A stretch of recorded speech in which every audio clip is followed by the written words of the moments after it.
여기 계신 분들과 함께 인사 한번 하겠습니다. 하나님이 함께 하십니다. 그렇게 인사 한번 하겠습니다. 하나님이 함께 하십니다.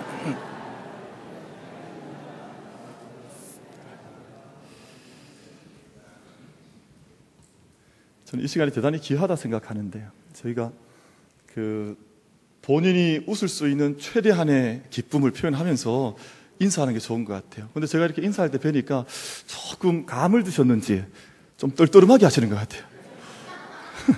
다시 한번 인사하겠습니다. 하나님이 집사님을 도우십니다. 그렇게 인사 한번 하겠습니다. 하나님께서 집사님을 도우십니다.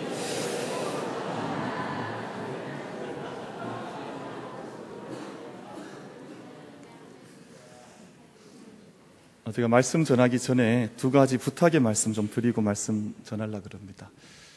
첫 번째는 목회를 하면서 사실은 우리 성도님들 한 분 한 분을 가까이에서 다 뵈면 좋은데 저희가 사정과 상황이 그렇지 않지 않습니까? 그러니까 만날 수 있는 분들이 사실은 대단히 제한적입니다. 그래서 교회는 이제 조직적으로 행정적으로 이제 교구 교육자들을 세워서 우리 목사님들께서 교구를 신방하게 하시거든요. 그래서 거기에서 일어난 이야기들 또 대화들이 저에게까지 같이 전해져서 함께 기도하게 하고, 또 제가 신방을 해야 되거나 만나야 될 일이 직접 있으면 제가 직접 만나서 신방을 가기도 하고 그렇게 목회를 합니다. 그런데 때때로 그게도 잘 이렇게 터치가 되지 않거나 함께 뵐 기회들이 좀 적은 성도들도 계십니다. 바라기는 제가 오전 우리 1부 예배를 마치고 나면 2부 예배 전까지 1시간 정도의 시간이 있습니다. 그래서 혹시 우리 성도님들 중에 주중에 가정의 일들로 또한 사업의 일들로 많이 바쁘셔서 목회자의 신방을 받기 어려우시거나 혹은 컨택 포인트가 잘 없으신 분들은 주일에 말씀해 주시면 우리 1시간 동안 같이 차도 한잔 하시고 이야기할 수 있는 시간, 기도할 수 있는 시간이 있습니다. 그러니까 1년에 한 번도 담임 목사랑 같이 얼굴을 마주 대한 적이 없다 이러면 문제 성도라 그럽니다. 이 사고 성도예요. 그러니까 저희가 그런 일 없도록 저희가 좀 1년에 한 번씩 또 자주 저희가 얼굴 뵙고 기도할 수 있도록 기회를 가지는 것이 좋지 않나 하는 그런 생각이 들어서 부탁을 한 가지 드리고요. 또 두 번째 부탁은 저는 예배를 준비하고 또 찬송을 인도해 나갈 때 우리 첫 번째 예배의 찬송은 경배와 찬양의 찬송으로 하나님을 힘껏 찬송해야 된다. 늘 그 생각을 많이 합니다. 모든 예배 찬송이 다 마찬가지죠. 저희가 예배 찬송을 드릴 때에는 한 소절, 한 곡조, 한 마디가 다 기도입니다. 그렇기 때문에 저는 우리 교회가 잘 하시고 있다고 믿고 있습니다. 잘 하고 계시고요. 그럼에도 불구하고 다시 한번 주의를 환기시켜 드리는 것은 모든 찬양의 기도가 이루어지고 있다고 하는 것을 고백하면서 이 기도, 이 고백, 이 찬송 시들은요, 믿음의 정점에 섰던 신앙의 인물들이 다 고백했던 위대한 찬송들입니다. 그러니까 그런 찬송 속에 우리 영혼을 담아서 함께 힘껏 찬송할 수 있는 은혜가 우리들 가운데 있게 되기를 바라겠습니다. 세계에서 해발 8,000m가 넘는 높이를 가진 봉우리가 이 세상 가운데, 우리 이 땅 가운데에서 14개 봉우리가 있습니다. 저희가 잘 알고 있는 에베레스트, K2, 안나푸르나 같은 익숙한 이름을 가진 봉우리를 포함해서 히말라야 14자, 그렇게 14개 봉우리를 우리가 부르고 있습니다. 등산을 좋아하시거나 혹은 모험을 좋아하시는 분들은 언젠가는 내가 저 산에 꼭 한번 올라봐야지 하는 그런 욕심들과 생각들, 꿈들을 가지고 살아갑니다만, 사실은 문제가 8,000m를 넘는 봉우리를 실제로 올라가는 것은 쉽지가 않습니다. 제가 지난번에 잠시 중국 선교 다녀왔던 곤명이라고 하는 것이 평균 고도가 1,900m가 됐더라고요. 대단히 고산 지역입니다. 그러니까 제가 처음 가니까 부탁하더라고요. 목사님, 여기서는 뛰어다니면 안 됩니다. 뛰어다니면 금세 숨이 차서 활동하기가 어려우니까 가능하면 좀 걸어다니고 너무 무리하지 말아라. 그런데 실제로 8,000m가 되는 고봉을 올라간다고 하는 것은 우리들에게 결코 쉬운 일이 아닐 것입니다. 높은 곳에 올라갔을 때 고산증 증세를 이겨내야 하고, 언제 급하게 변할지 모르는 고산지대의 기후변화에 이겨낼 수 있는 힘을 갖춰야 하고, 체력과 이런 의지력뿐만 아니라 자기 안에 있는 판단력, 지력과 같은 요소들을 골고루 갖추어야 이 어마어마한 봉우리들을 오를 수 있는 그러한 기회를 가질 수 있는 것이지요. 그런데 이 히말라야 14자라고 하는 이런 높은 봉우리를 오를 때 가장 중요한 것 한 가지가 있는데, 현지인들로 불리는 쉐르파라고 하는 분들의 도움을 반드시 받아야 하는 것입니다. 히말라야를 등반하는 사람들은 반드시 현지인 쉐르파들을 도움을 받아서 길 안내를 받거나 아니면 자신이 짊어지고 가야 한 등산을 위해서 필요한 이 짐들을 이분들과 함께 나누어 지면서 이 산을 올라야 이 산을 올라갈 수가 있습니다. 1953년 최초로 에베레스트 정상을 밟았던 사람이 뉴질랜드 출신의 에드먼드 힐러리라고 하는 분입니다. 근데 이분이 정상을 가장 먼저 밟았다고 인정을 역사적으로 받고 있는데, 사실은 이분보다 몇 발짝 앞서서 정상을 앞두고 이 사람 힐러리를 기다려준 사람이 있는데 바로 셰르파였던 텐징 노르게이라고 하는 사람입니다. 이 텐징 노르게이가 사실은 히말라야 정상 가운데 본인이 먼저 도달해 있었지만 먼저 그 땅을 밟지 않고 이 힐러리가, 에드먼드 힐러리가 도착하기를 기다렸다가 그 사람에게 먼저 그 땅을 밟을 수 있도록 그 자리를 양보해 주었다는 것입니다. 그런데 역사적으로 사진에 남아있는 역사 사진에 의하면 사실은 힐러리의 사진은 남아있질 않고 텐징 노르게이의 사진만 남아있어서 이 사람이 이 땅을 가장 먼저 밟은 사람으로 사진에 남겨져 있습니다. 그래서 기자들이 만날 때마다 이분들에게 질문을 많이 했다 그럽니다. 도대체 두 사람이 함께 등산을 해서 사진이 이렇게 남아있는데 두 분 중에 누가 정말 산을 먼저 밟은 사람입니까? 정상을 도착한 사람입니까? 물었더니 이 두 분이 이렇게 대답을 했다 그럽니다. 우리 두 사람은 한 팀으로 함께 그 정상을 밟았습니다. 위험과 성공, 위기와 성취, 그 모두는 우리 팀의 공유물들이었습니다. 팀 전체의 노력과 협동이 중요할 뿐 나머지 인간의 판단은 무의미한 것 아니겠습니까? 이렇게 이 두 분이 동일하게 대답을 하고 두 분은 더 없는 친구로 남았게 되었다는 이야기가 있지요. 사랑하는 성도 여러분, 우리가 함께 걸어가는 인생의 길, 믿음의 여정은 마치 높은 산을 올라가는 등산과도 같습니다. 사람이 올라갈 수 있는 산 가운데 최고의 산이 저는 믿음의 산이라고 믿고요.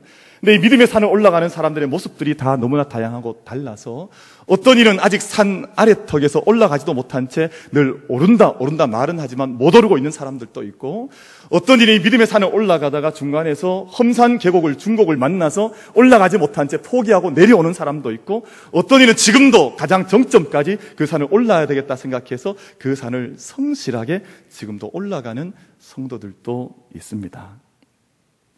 중요한 것은 믿음으로 오르는 이 산은 절대 혼자서는 오를 수 없다고 하는 것입니다. 마치 에베레스트의 셰르파가 함께 해야 하는 것처럼 믿음의 산에 오를 때에도 우리에게 가이드가 필요해서 이분의 길을 인도함, 우리의 짐을 함께 도와줌, 이러한 일들이 없이는 그 산에 잘 올라갈 수가 없다고 하는 것이지요. 그래서 오늘 본문 말씀에서는 그 가이드를 가리켜서 목자라고 하는 아주 친숙한 단어를 통해서 우리에게 말씀을 하고, 그 목자가 다름이 아니라 바로 여호와 하나님이시라고 우리에게 말씀을 하고 있습니다. 사랑하는 성도 여러분, 믿음의 산 여호와의 산에 오르는 승패는 다른 것에 있는 것이 아니라 우리 인생의 길을 앞서 인도해 가시는 셰르파 되신 하나님, 성령 하나님의 인도하심을 따라서 때때로 지워지는 우리의 삶의 짐을 그분께 맡기기도 하고, 그분이 낸 길을 따라서 그 길을 신실하게 따라갈 때 우리가 그 산에 오르게 될 줄로 믿습니다. 그래서 그 안에는 절대적인 신뢰관계가 필요해요. 여러분, 길을 인도해 가는 지도자, 우리의 길을 열어가는 셰르파와 그리고 그 뒤를 따르는 등반 대원들이 서로를 신뢰하지 못한다면 결단코 그 산에 오를 수가 없는 것이지요. 실제로 등산의 여정에서 서로를 신뢰하지 못해서 관계가 끼어져서 비참한 결과를 맛본 역사들은 수없이 많이 우리들에게 남겨져 있습니다. 실제로 빌리 메르클 대장이 이끄는 독일 원정대가 시간에 쫓겼습니다. 그리고 성공에 대한 강박관념을 이기지 못해서 셰르파들과 함께 이견이 나타나기 시작했을 때 셰르파들 다 남겨둔 채로 자기들 대원들만 꾸려서 셰르파를 버리고 산을 향해서, 정상을 향해서 질주하기 시작했습니다. 그런데 그들이 얼마 가지 않아서 대원 9명 전체가 산에서 죽음을 당하고, 당시 이 이 원정대를 이끌어갔던 대장이었던 메르클 역시 실종이 됐습니다. 그런데 이 대장 메르클이 약 4년 뒤에 죽음으로 발견이 되었어요. 여러분, 그 길을 이끌어가는 셰르파와 대원들이 함께 신뢰관계를 형성하지 못하게 되면 그 원정대는 등반해서 성공할 수가 없는 것이지요. 사랑하는 성도 여러분, 우리 앞에는 우리의 앞서 길을 준비해 두시고 때로는 우리의 짐을 대신 져주시기도 하시고 때로는 우리를 기다리기도 하시는 셰르파 대신 하나님이 반드시 계신 것을 믿으면서 그분을 우리의 목자 삼고 고백하면서 우리의 믿음의 길, 믿음의 등반을 아름답게 감당해 나갈 수 있는 은혜가 우리 모두에게 있게 되기를 간절히 바라겠습니다. 처음 산행을 시작할 때는 사실은 참 행복한 시간이에요. 왜냐하면 뭘 싸서 가야 됩니까? 도시락 싸서, 그리고 이제 옷도 꽃단장 해야 되잖아요. 요즘 등산 가는데 이렇게 화장을 짙게 하고 가세요. 등산 갈 때 막 눈썹도 그리고 입술도 그리고 아름답게 해서 뒷동산 가면서도 막 옷은 어마어마하게 좋은 옷 입는다 그러더라고요. 그래서 어마어마하게 좋은 옷 입고 꾸려서 갑니다. 기분이 좋죠. 신나는 시간입니다. 여러분, 신앙의 등반을 시작하는 첫 시간도 마치 그와 같습니다. 신랑과 신부가 만나서 결혼할 때 얼마 동안은 전혀 흠이 보이지 않잖아요. 한눈만 감고 봐도 아름답게 보인다 그러고, 이게 어마어마한 허니문의 기간을 보내게 되어 있습니다. 완전한 행복, 완전한 만족, 신앙의 여정에 달려오면서 그런 시간이 반드시 있습니다. 그래서 때때로 우리 신앙생활하는 우리 성도님들과 함께 이야기 나눌 때마다 내가 언젠가 그 옛날에 내가 완전 하나님의 은혜를 맛본 적 있다, 내가 지금도 그걸 누리기 원한다, 그렇게 고백하는 분들 많이 있습니다. 저도 마찬가지였습니다. 저도 하나님 만나고 찬양하고 노래할 때는 수시간씩 서서 높이 뛰고 찬양해도 하나님 지칠 줄 몰랐습니다. 하나님 앞에 서 있는 것, 기도하는 것 감사해서 어린 나이에 산 꼭대기에 올라가서 부르짖고 하나님 함께 하신다는 믿음 때문에 인생이 행복한 그런 때들이 있었지요. 반드시 그런 때가 있습니다. 우리 한국이 낳은 명곡 가운데 너무너무 유명한 명곡 있지 않습니까? 저 푸른 초원 위에 그림 같은 집을 짓고 사랑하는 우리들과 한평생 살고 싶다. 오늘 저희 본문 2절 말씀을 보면 마치 그와 같지 않는가, 같은 맥락이 아닌가 생각을 해요. 그가 나를 푸른 풀밭에 누이시며 실만한 물가로 인도하시는도다. 푸른 풀가로 나를 인도해 가시고 실만한 물가로 나를 인도해 가셔서 그곳에서 먹게 하시고 마시게 하신다. 여러분, 본문에 표현된 푸른 풀밭에 눕는다고 하는 것은 아무나 눕는 것이 아닙니다. 이 눕는다는 것은 몇 가지 의미를 가지고 있는데요. 양떼들은 잘 눕지 않습니다. 사실은 늘 서서 생활하고 있는데, 만약 자기가 풀을 뜯고 있는 그 초원 지경에 맹수가 있거나 늑대가 있거나 여우가 있으면 절대 자리에 눕을 수가 없습니다. 얼마나 민감하고 예민한 동물인지 모릅니다. 절대 눕지를 않지요. 그래서 맹수가 없는 그 자리에 양들은 누울 수가 있습니다. 양들이 자기 떼들 안에서 화목함이 없으면 절대 눕지 않습니다. 양떼가 서로 안에 평화가 있고 서로 안에 기쁨이 있을 때 양떼가 자리에 눕지, 자기들 안에 다툼이 있거나 아픔이 있거나 싸움이 있으면 양은 절대 그 자리에 눕지를 않습니다. 몸에 벼룩이나 벌레가 많아도 양은 눕지를 않습니다. 자기 몸 안에 안전하고 문제가 없을 때 그 자리에 누워서 풀을 뜯는 후에 만족한 후에 그 자리에서 누워서 안식을 누리기도 하는 것이지요.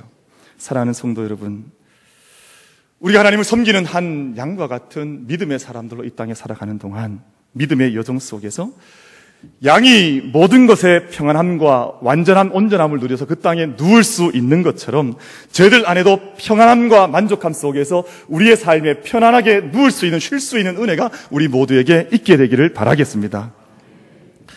이때는 아무런 목마름도 없습니다. 쉴만한 물가가 있어서 얼마든지 마시고 싶은 대로 물을 마실 수 있습니다. 사람의 고통 중에서 마실 수 없을 때, 내 몸에 갈증이 일어날 때, 내 몸에 물이 필요하나 물이 들어오지 않을 때, 수분이 충족되지 않을 때 느끼는 고통은 그 어떤 고통보다도 크다고 말합니다. 얼마나 고통이 크면 타는 갈증, 목마른 갈증이라고 말을 하겠습니까? 근사한 식당에 가면 웨이터나 웨이트레스들이 있지요. 그분들이 이제 우리가 식당에 들어가면 이런 수건을 팔에 걸치지 않습니까? 팔에 걸치고, 그리고 한 손에 뭘 들고 있습니까? 한 손에는 막대기를 들고 있습니까? 한 손에 커피 포트나 아니면 물병을 들고 다니면서 혹여 손님들 중에 잔이 비어 있거나 차지 않았으면 조금만 비어있어도 그 자리에 와서 물을 부어주는 그런 섬김의 서비스를 해주는 것을 볼 때가 있습니다. 오늘 본문 말씀이 바로 그런 것을 이야기합니다. 아무런 두려움도 없고 걱정도 없어서 평안하게 그 잔디밭에 누워서 풀가에 안식할 수 있는 상태, 내가 전혀 갈증이 없어서 내가 조금이라도 목마름이 있으면 내가 마실 수 있는 쉴만한 물가가 있는 그런 상태를 본문이 말씀을 하고 있고, 이것이 하나님 안에서 누리는 믿음의 여정 가운데 첫 발걸음을 내딜 때 느끼게 되는 믿음의 지복, 믿음의 지극한 복의 상태가 바로 이런 상태를 말씀을 하고 있습니다.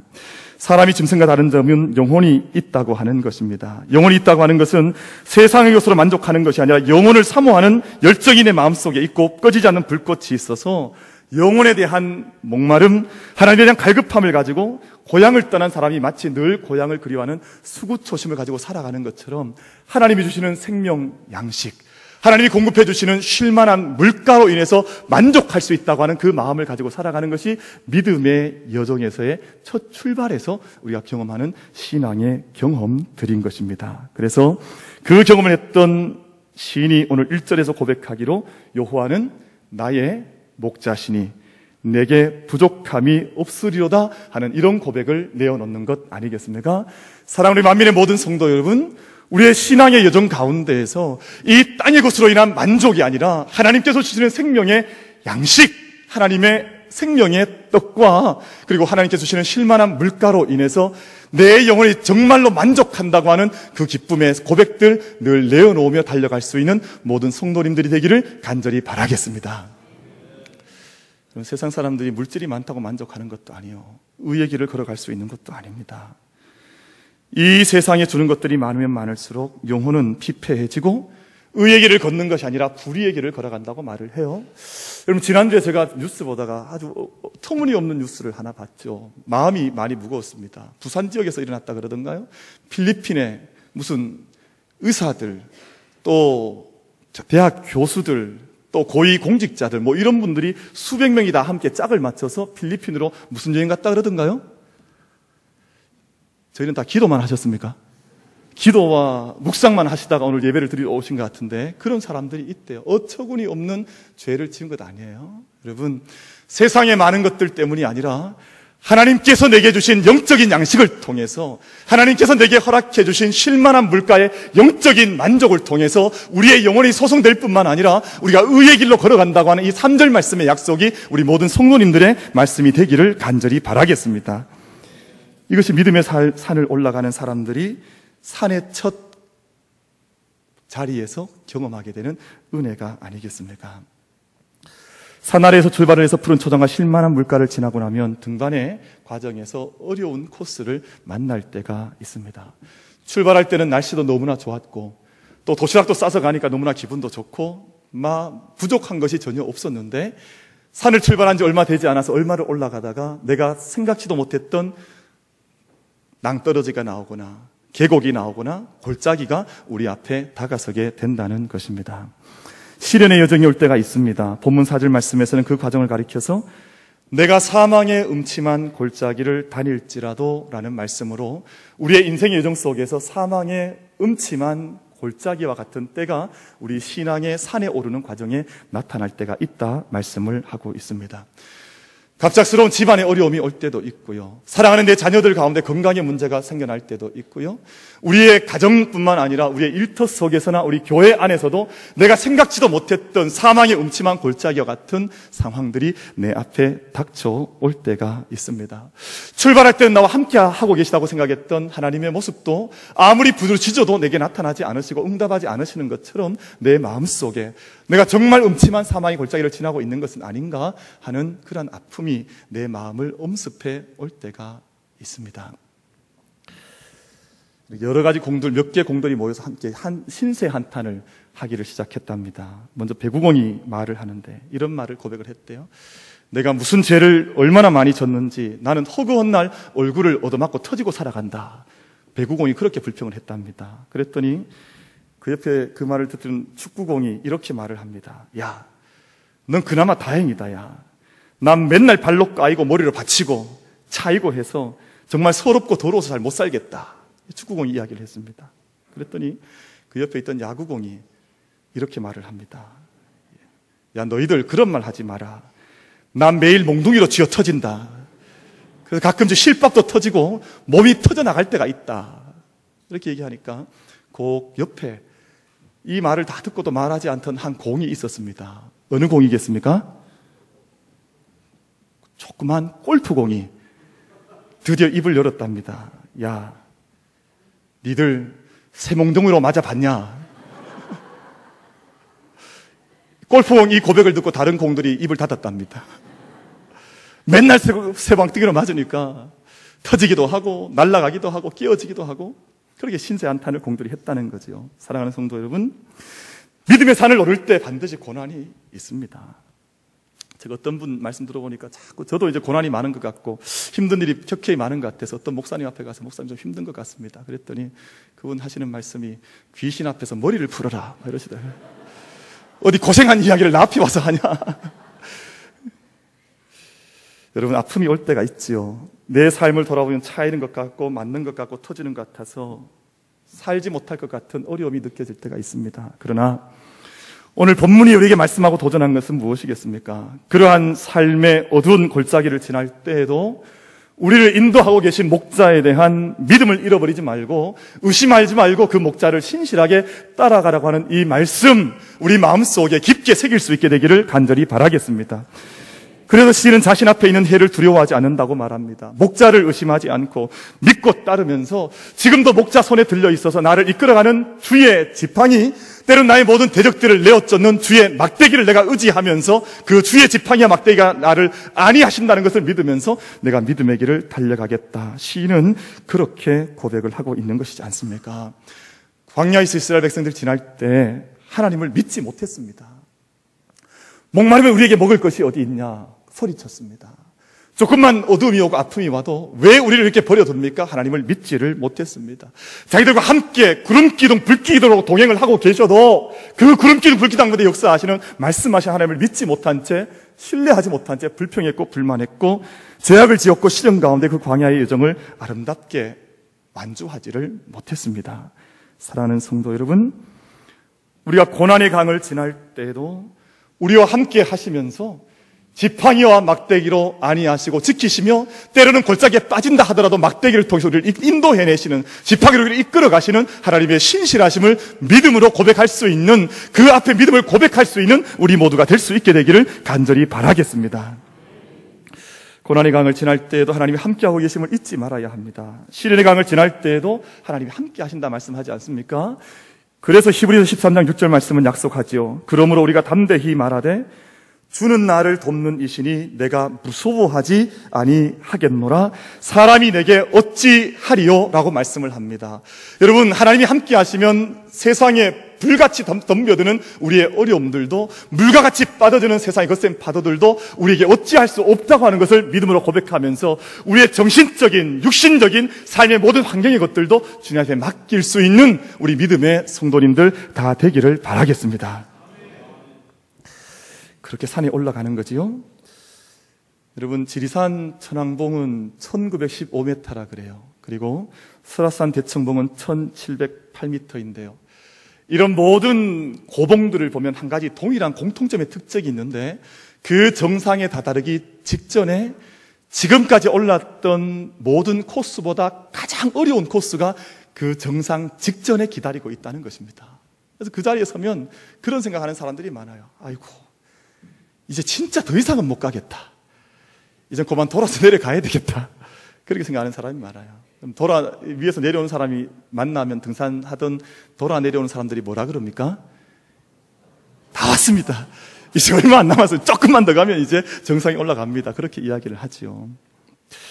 차라리 저기 오르지 말고 포기하면 좋겠다. 그런 생각을 할 때가 많습니다. 그런데 오늘 본문 말씀을 보면 우리가 그토록 숨이 벅차고 온몸엔 통증이 맞은 것처럼 힘들어도 그 코스만 지나고 나면, 그 코스를 이기고 나면 우리가 생각하지 못했던 하나님의 보상하심이, 하나님께서 상 주시는 것이 우리를 위해서 기다리고 있다. 그렇게 말씀을 합니다. 그래서 본문 말씀에서 하나님께서 원수의 목전에서 내게 상을 차려주신다. 나를 그동안 대적했고 나를 참소했고 회방했던 모든 그 등산의 여정에서 나를 조롱했던 원수들이 보는 자리에서 상을 차려주신다. 그렇게 말씀을 하고 있습니다. 제가 지난 여름 휴가 때 제 평생의 수건 사업을 한 가지를 하고 돌아왔습니다. 이게 뭐였냐 하면 제가 꼭 하고 싶었던 것이 설악산 대청봉을 올라가 보는 거였습니다. 왜냐하면 제가 중학교 2학년 때 저희들 이제 수학여행을 가지 않습니까? 그런데 마침 그때 가려고 할 때 저희 아버님이 쓰러지셨어요. 그러니까 설악산 수학여행을 가야 했던 때에 아버님이 쓰러지시니까 설악산을 갈 기회를 그때 못 가진 것이 평생을 설악산 근처에도 못 가봤습니다. 그래서 제 생각에 꼭 기회가 되면 설악산 한번 올라야지, 한번 가봐야지 했다가 이번 여름에 이제 휴가 때 대청봉을 다녀왔는데 보니까 이제 코스가 여러 가지 코스가 있더라고요. 뭐 1박 2일 코스, 2박 3일 코스, 3박 4일 코스, 이런 여러 가지 코스 중에서 제가 어떤 코스를 택했겠습니까? 당일치기 코스를 택했습니다. 그래서 여러 가지 코스를 보니까 어떻게 하면 당일로 다녀올 수 있나 봤더니 지금 그 케이블카 논쟁이 붙어 있는 그 오색이라는 곳이 있는데 그 오색에서 올라가면 당일로 다녀올 수 있다는 거예요. 편도가 4시간 반 코스더라고요. 그래서 혼자 올라가기는 좀 적적할 것 같아서 제 아들이랑 제가 강청을 했습니다. 야, 네가 꼭 한번 가자. 그래서 갔는데요. 처음에 올라갈 때는 너무너무 좋더라고요. 올라가 보니까 막 이렇게 잔잔한 시냇가 푸른 풀밭처럼 이게 뭐 내가 한눈 감고 올라가도 여긴 올라가겠다. 이렇게 해서 가다 보니까 설악폭포라는 곳이 있는데 거기서 잠시 쉬었다가 이제 출발을 해서 올라갔습니다. 근데 거기서부터 아이고 내가 오늘 잘못 왔구나. 이게 얼마나 가파른지 정말 이게 산 등성이 어마어마한 경사를 제가 나중에 이렇게 내려올 때 이렇게 보니까 여기서 한번 잘못 발 잘 이렇게 하면 저 밑에까지 그냥 내려가겠구나. 이게 얼마나 경사가 깊은지 그런 코스를 다녀왔습니다. 제가 제 아이들 잘 데리고 간 것이 제가 올라가는 동안 쥐가 한 3번 났어요. 쥐가 나서 이렇게 앉아있으면 또 저희 아들이 와서 막 때려주고 이렇게 아버지 다리를 문질러줘서 제가 가까스로 성공을 했습니다. 근데 올라가는 동안에 기후변화가 한 서너 번이 있었는데요. 올라가는 동안 구름이 정말 군무죠. 구름이 잔뜩 찢겨와서 앞도 안 보일 만큼 비가 오고 바람이 불고 구름이 그렇고 근데 마지막까지 올라가니까 거기에는 날씨가 쾌청한 거예요. 올라가서 거기에서 제가 뭘 했냐면 도시락을 먹었습니다. 아들과 함께 도시락 펼쳐놓고 대청봉 그 표지석 밑에서 도시락을 먹는데 제가 무슨 생각이 들었는가 하니 오늘 이 말씀이 생각이 난 거죠. 주께서 내 원수의 목전에서 내게 상을 차려주시고 기름으로 내 볼에 바르셨으니 내 잔이 넘치나이다. 이 생각을 하면서 밥을 먹고 돌아왔습니다. 여러분, 이 밥이 맛있었을까요? 맛이 없었을까요? 어마어마하게 맛있었습니다. 사람들이 거기에 올라간 사람만 이 상이 어떤 상인지 알 수 있는 거잖아요. 만약에 뭐 포기하고 돌아갔으면 대청봉 그 정상에서 밥을 먹는 거 어떻게 경험을 할 수 있겠습니까? 오늘 이 말씀이 그런 의미가 아닐까요? 우리가 지나고 있는 고난의 장소이든 어떤 어려운 등반이든 어떤 비바람이 몰아치든 그것을 이기고 올라가면 내가 거기서 모든 너의 대적들이 보는 그곳에서 너에게 상을 차려주고 내 머리에 기름을 바르고 내 잔이 넘치게 하겠다. 그리고 이 말씀이 오늘 고난의 길을 지나고 있는 우리의 모든 인생길에 하나님의 친음성으로 우리의 심령 가운데 울려 퍼질 수 있게 되기를 간절히 바라겠습니다. 머리에 기름을 바른다고 하는 것은 히브리 말로 쉐멘이라고 하는데요. 머리에 기름을 발라주신다고 하는 것은 하나님께서 가장 소중한 사람으로 우리를 대접해 주신다는 뜻입니다. 가장 존귀하게 하시고 가장 높여주셔서 모든 삶을 씻음받을 수 있을 만큼 영광스러운 자리에 우리를 세워주신다. 그렇게 약속을 하고 있습니다. 잔을 넘치게 하신다는 말씀 히브리 말로 코스라고 하는데요. 복의 개념이에요. 세상이 주지 못하는 엄청난 하나님의 축복과 은혜가 우리 삶 가운데 흘러 넘치게 할 것이다. 하나님 그렇게 약속을 하셨습니다. 다윗은 결코 평탄한 믿음의 산을 오른 사람이 아니었습니다. 낮은 산을 올라가거나 야산에 만족하거나 아니면 작은 산 다니면서 이 산 쉽다 그렇게 노래했던 사람이 아니라 가장 어렵고 힘든 거친 산을 올라갔던 사람이 바로 다윗이었습니다. 그런데 그가 여호와의 산에 오른 후에 그렇게 회고하지 않습니까? 내 평생의 선하심과 인자하심이 반드시 나를 따른다. 그렇게 말씀을 했습니다. 여러분, 그가 어려움이 없어서가 아니라 눈물의 골짜기를 지나서가 아니라 모든 삶을 신앙의 믿음으로 통합해낼 수 있는 믿음의 가치관과 관점과 믿음의 능력이 다윗을 지배하고 있었던 것을 우리가 기억해야 하는 것 아니겠습니까? 발달 심리학자인 에릭 에릭슨이라고 하는 분이 인생의 황혼기에 인격적 과제가 한 가지 있는데 그것은 바로 통합의 과제이다, 그렇게 말을 합니다. 자신의 모든 인생에 거칠었던 골짜기의 경험들을 긍정적 신앙적 의미로 함께 통합해낼 수 있다면 그 사람의 인생은 성숙하고 풍성하게 결실을 맺는 인생이 될 수 있는 것이다, 그렇게 말씀을 하는 것이죠. 저희가 상반기를 지내고 또 수많은 골짜기를 지나서 가을의 결실의 계절로 들어가고 있습니다.